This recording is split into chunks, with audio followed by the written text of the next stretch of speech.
अगर कोई मुझसे पूछे कि भगवत गीता किसके लिए लिखी गई थी, तो मेरा जवाब होगा उनके लिए जो भीतर से थके हुए हैं, जो बाहर से तो ठीक दिखते हैं लेकिन अंदर ही अंदर उलझन में है, डर में है, निर्णय नहीं ले पा रहे और खुद पर शक करने लगे हैं।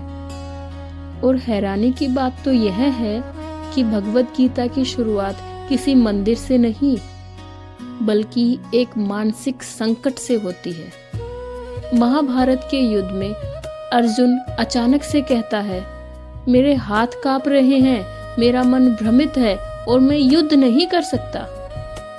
यह सिर्फ युद्ध से डर नहीं था, यह था गिल्ट, फियर, इमोशनल ओवरलोड और डिसीजन पैरालिसिस।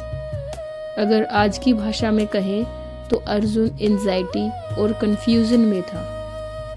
और यहीं से भगवत गीता शुरू होती है।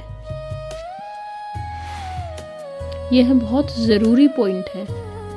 कृष्ण अर्जुन से ये नहीं कहते कि सब ठीक हो जाएगा, पॉजिटिव सोचो, डरो मत। वे यह भी नहीं कहते कि ये सब तुम्हारा भ्रम है। कृष्ण सबसे पहले अर्जुन की स्थिति को एक्सेप्ट करते हैं, क्योंकि गीता के अनुसार जब तक मन की स्थिति स्वीकार नहीं होगी तब तक समाधान असंभव है।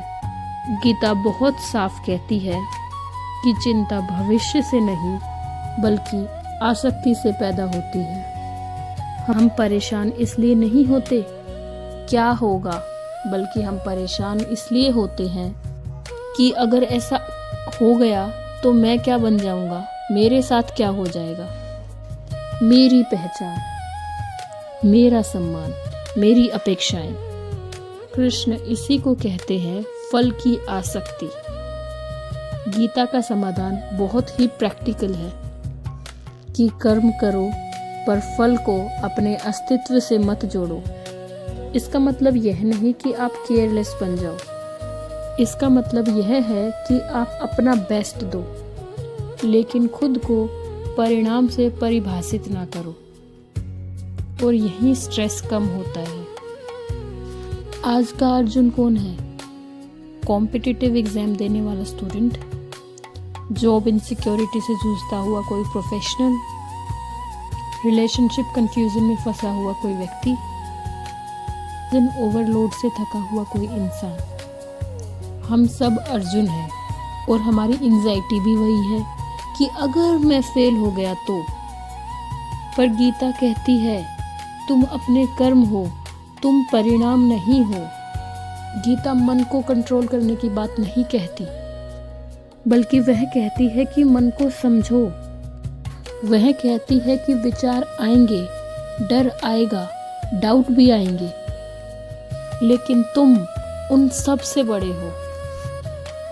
और यही दृष्टि मानसिक स्थिरता बनाती है। भगवत गीता स्ट्रेस को हटाने की किताब नहीं है, लेकिन यह स्ट्रेस को समझने की दृष्टि हमें देती है। वह हमें ये नहीं कहती कि तुम कमजोर मत बनो। वह कहती है कि अपने मन की स्थिति को समझो और फिर कर्म करो। और यही संतुलन है।